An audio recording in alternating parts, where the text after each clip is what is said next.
Tu viens jouer? Aujourd'hui, je voudrais vous parler d'une peur qui a beaucoup de succès dans le monde des humains. Il paraît qu'elle a plus de succès que la peur de tomber, que la peur du noir, des araignées, plus que la bibliophobie, la peur de manquer des livres à lire, plus que l'agoraphobie, que la blutophobie, que l'acarophobie, que l'affectophobie, que la sensumophobie, la peur de prendre des ascenseurs, et même plus de succès que la peur de la mort. Cette peur, c'est la peur de parler en public. La peur, c'est ce qui nous défend du danger, c'est notre allié.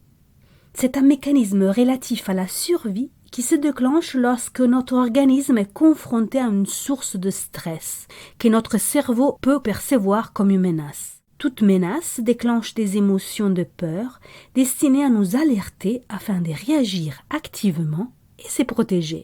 Face à une peur, il y a 3 réactions possibles. 1. La paralysie, faire croire à l'autre qu'on est mort. 2. La fuite pour s'éloigner du danger. 3. La défense en contre-attaquant.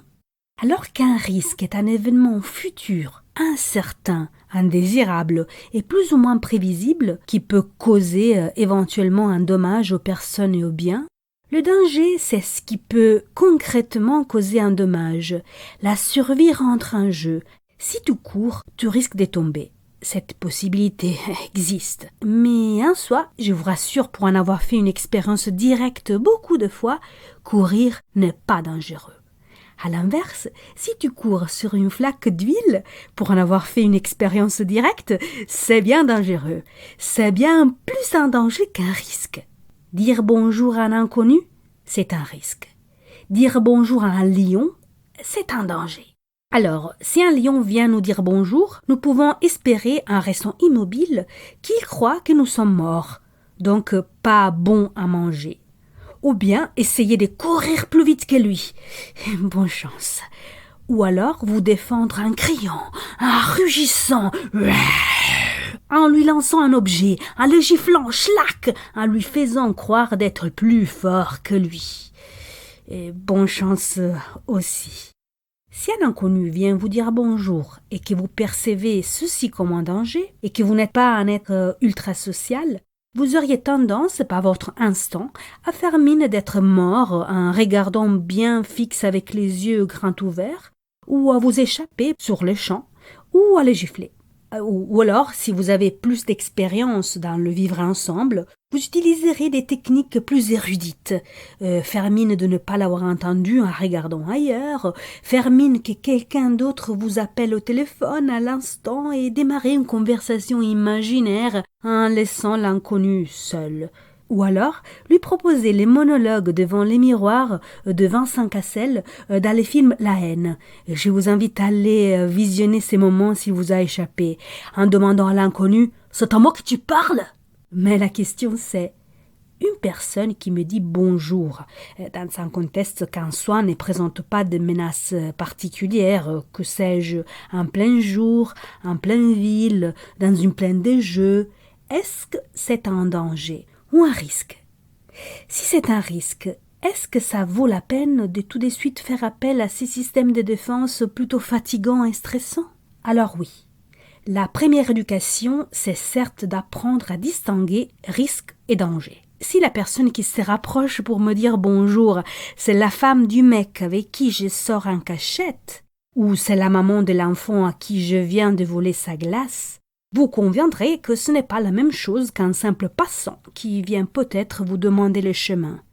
Une fois que vous aurez bien compris cette distinction, allons de l'avant. Tu es au travail et on te demande de présenter devant l'équipe entière le résultat surprenant de tes recherches. Tu veux être prof et tu as devant toi une foule d'élèves boutonneux qui te fixent l'air blasé. Tu es à un anniversaire et on te demande de faire un discours. Est-ce que c'est un danger ou un risque? Est-ce que tu as besoin d'activer les options de survie en regardant fixe dans le vide au lieu de parler de tes chouettes découvertes au travail? Ou d'insulter les élèves pour te protéger avant qu'ils ne t'agressent en premier? Ou encore de te renfermer aux toilettes de l'anniversaire pour ne pas faire ton discours? La peur de parler en public. Elle a beaucoup de voix et beaucoup de personnages. Elle a la voix de l'option « Je fais comme si je suis mort » qui se décline avec des vocalises telles que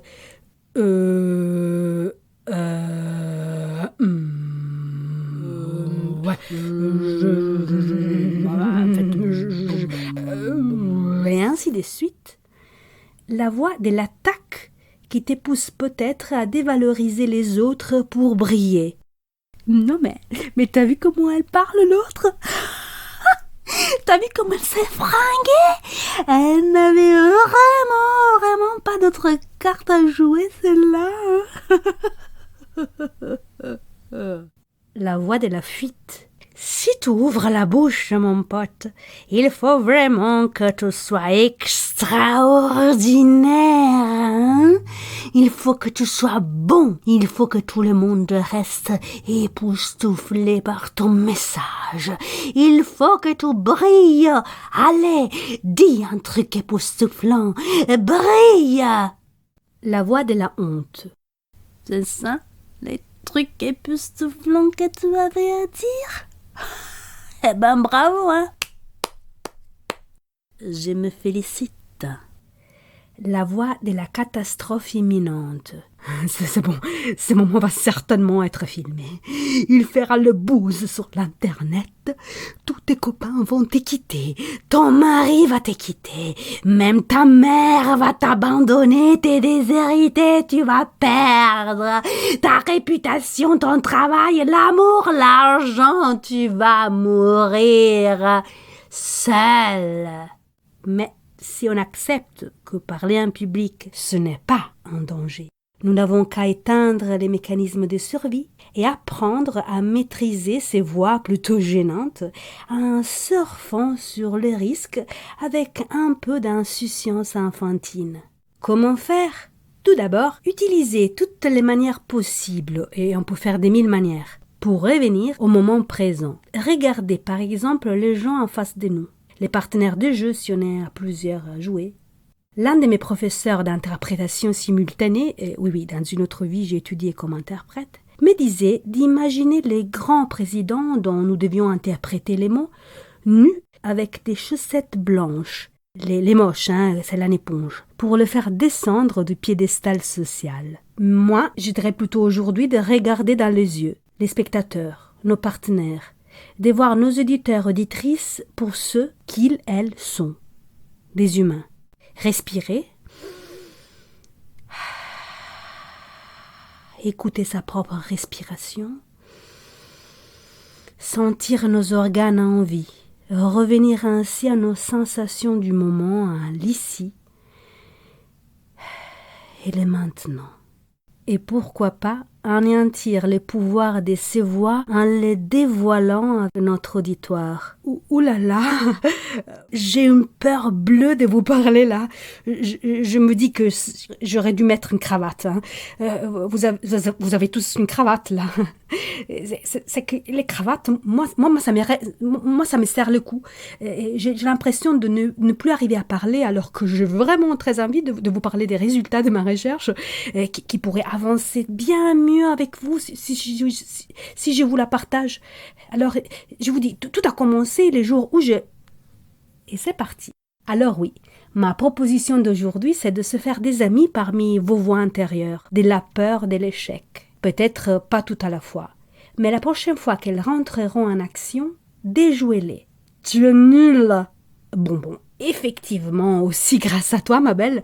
La dernière fois, je n'étais pas très forte. Mais est-ce que je dois forcément être une championne pour jouer au bowling?